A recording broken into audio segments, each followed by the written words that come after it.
who wrote the Metro series of books, which the game series is based off of. Oh, I'm sure fans are really excited for that. Yeah, I think so. I mean, especially because when if you've read the books and you read through Metro 2035, it kind of sets up the story, and it kind of sets up this epic journey across Russia, and it kind of sets up the whole idea of getting to finally leave and see what's out there. Now that we're coming out into the larger map of the open world of Russia, are we actually going to get to explore sort of on our own in an open world sense? Yeah, so Metro Exodus isn't exactly an open world game in the traditional sense. It's still a story-driven game. The overall arc of the progression of the game is still somewhat linear in the sense that you still continue along a story, but this time, instead of having only linear levels, we've introduced these new sandbox environments that are really large, with each of them having hours and hours of gameplay.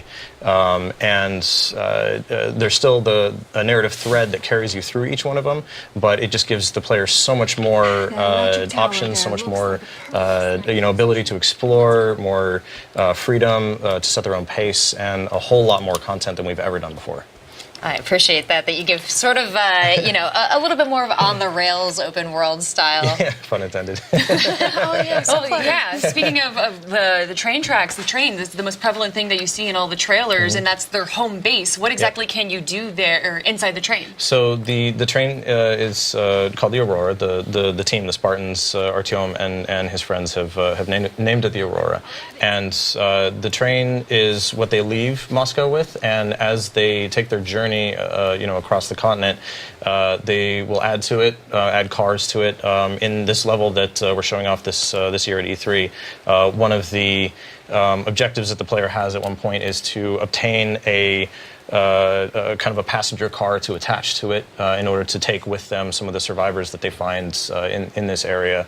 And it's kind of the home base. So when you arrive in a new area, it's the place that you can go back to where the rest of your team is, where you might get some of your primary missions from, things like that. So you're saying adding an extra car and saving a bunch of players, is that something, or people I should say, is that something that is possible to not happen? You wouldn't pick up an extra car? Is there any way to customize this train and have a bit of a variability with it? So it's the train is kind of the part of that core narrative thread that carries you through, and it's part of some of what kind of relates back to the classic Metro style of gameplay and narrative delivery, where there's certain parts that are designed in a way to carry the player through and always be something that the player can go back to know where they need to go, what they need to do, what's going on, and to understand like what it is that they're doing there. So it's kind of that the core of the game, where especially in these big sandbox areas, the player can kind of choose to do what they want when they want, but they can always go back to the Aurora to know, like where they need to go next if they get lost, or if they get confused, or if they, want to upgrade something, or swap out a weapon or something like that. Another system that follows the storyline as well is that you guys are having all 4 seasons in this game, correct? Yep. And is that going to affect gameplay anyway at all, or is it purely aesthetics and you get to see all of the 4 seasons in beautiful Mother Russia? Well, I mean, that's certainly part of it, definitely. The game takes place over the course of a year, and through the year, depending on the time of the year it is that the player has gotten to a certain area, it'll be a different season. And in the environment that we're showing off right now, it happens to be spring. And so you see in this environment, a lot of the snow has been melting, and in spring, comes storms, and so in this area there's thunderstorms and different types of dynamic weather that you'll be able to experience within the levels, and the different areas, depending on the time of year, will have different seasons that come with different weather patterns and things like that. And also the different environments are spread out across the continent, so you'll see different types of environments. Like last year, in the trailer that we made for E3, you saw more of a forest environment that takes place in the autumn season. So it's kind of a different contrast to what players are used to in the Metro series, which has always been the dead of winter. Yeah. Like very, very cold, snow everywhere, very gray, A huge thing about the Metro games, of course, is the customization of weapons. How exactly have you guys worked on that for Metro Exodus? So in previous games, the customization was a little bit limited. You could, maybe buy a pre-configured upgrade to a weapon. In Metro Exodus, we've redesigned the weapon system completely, and now it's more modular. And there's kind of there's like 5 hard points on every weapon where you can change characteristics of the weapon, physical characteristics that affect the attributes. Say swapping out a barrel or a stock or a magazine. But you can also add attachments, so scopes and lasers and things like that. And it's much more customizable to where you can take a weapon in its very base form and you can customize it to approach a situation in the way that you want to. If you're going to approach a bandit camp in a stealthy way, you can attach a silencer and maybe a red dot sight. Or if you want to do something from a distance, you can attach a long barrel and a scope. There's a wide range of options for every different type of weapon. We've also added the idea of maintaining weapons. We've always had a little bit of overheat or jamming that was kind of dynamically